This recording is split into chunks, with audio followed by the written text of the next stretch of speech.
caftan, patrimoine vivant, murmure de siècles, tissé d'histoire et d'âme sur la toile du Maroc. Époque, 8e, 9e siècle. Sous le règne des Idrissides, à Fès, cité de l'esprit et du savoir, se dessina le premier fil d'un récit qui allait traverser les âges. Les étoffes étaient simples, laine des montagnes et tissu des caravanes, mais dans leurs plis se cachait l'aube d'une beauté pure. Le caftan n'avait pas encore de nom, mais déjà, ses contours s'esquissaient. Une tenue ample aux accents amazighes où brillait un éclat, promesse d'avenir. 11e, 12e siècle. Vinrent les Almoravides, qui relièrent le Maroc à l'Andalousie et à l'Afrique, ouvrant les portes à des étoffes fines et des civilisations raffinées. Les rois, les savants portèrent la dignité en habit, mais dans les alcôves des palais, un art nouveau se frayait un chemin. Les femmes andalouses apportèrent dentelles et arabesques, et les traits du caftan dansèrent avec beauté et élégance. Les Almohades, 12e siècle. À l'ère de l'unité, le caftan devint habit des sultans, tissé de majesté, brodé d'orgueil et de grandeur. Fès vibrait de métiers à tisser, où chaque fil chantait comme un poème ou une prière. Seuls les hauts dignitaires osèrent le porter, le caftan était un signe de respect et d'honorabilité. Les Mérinides, 13e, 15e siècle. Dans les demeures de Sefrou, les palais de Meknès et de Fès, le caftan conquit les cœurs des femmes. Porté par les filles de sultans et les dames de lumière, il fleurit sous les doigts de tisserands et d'artisanes. Les broderies et les acades prirent des airs de chef-d'œuvre, et les mains marocaines y insufflèrent éclat et noblesse. Les Saadiens, 16e siècle. Sous Ahmed Mansour, le caftan devint miroir de fierté et reflet de culture. Marrakech se transforma en atelier du beau.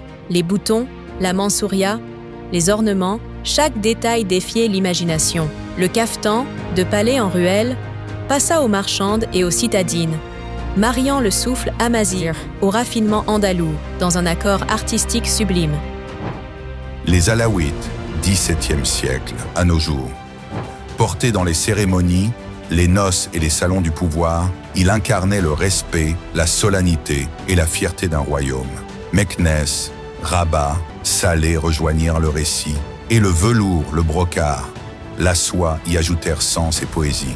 Même les peintres, les auteurs et les poètes l'immortalisèrent, comme si le caftan devenait un vers qu'on portait sur soi. Et puis vint une ère de transmission silencieuse, de gestes d'exception perpétués au cœur même des palais. À partir de 1877, Abraham Sasson, maître tailleur, entra au service du sultan Hassan Ier. Sous ses doigts naquirent des tenues royales portées avec majesté par les sultans successifs. Moulay Abdelaziz, Moulay Hafid, Moulay Youssef et enfin Sidi Mohamed. Ben Youssef, le futur Mohamed V.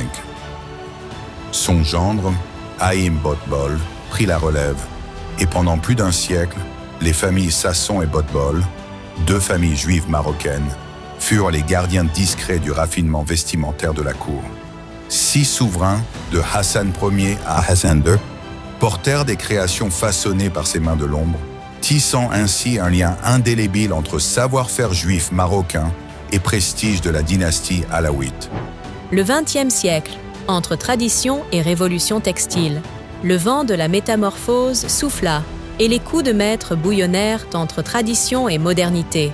Les coupes changèrent, les tissus se mêlèrent, mais les racines, elles tinrent bon. Casablanca et Rabat réémergèrent dans la trame, guidées par les premières créatrices audacieuses. Dans l'écho de la cour et des maisons de couture, le caftan continua de dialoguer avec le passé, tout en embrassant l'élan du changement. Année 1990. Des montagnes de l'Atlas aux étoiles du Nord, du désert du Sud à la sagesse de Fès, Salé, Tétouan et Marrakech, créatrices et créateurs donnèrent au caftan son trône sur les podiums. Le XXIe siècle, éclat mondial et élégance numérique. Aujourd'hui, le caftan traverse les grandes capitales. De Paris à Dubaï, de Casablanca à New York et Montréal, il est le dictionnaire vivant du costume féminin marocain, le compteur silencieux de siècles de splendeur et de grâce. Ouvrage patiemment façonné par des mains habiles et voyage infini au cœur de l'art et de l'âme. Quand il effleure la peau, ce n'est pas un simple tissu qui se déploie, c'est l'écho des siècles qui se fait entendre. Le cafetan ne connaît ni l'érosion du temps, ni les limites tracées sur les cartes. Il est souffle d'ingéniosité, passage de flambeau, offrande d'élégance et de profondeur. Le cafetan, héritage en mouvement, dont chaque écrin révèle éclat et enchantement, demeure le miroir vivant de la mémoire.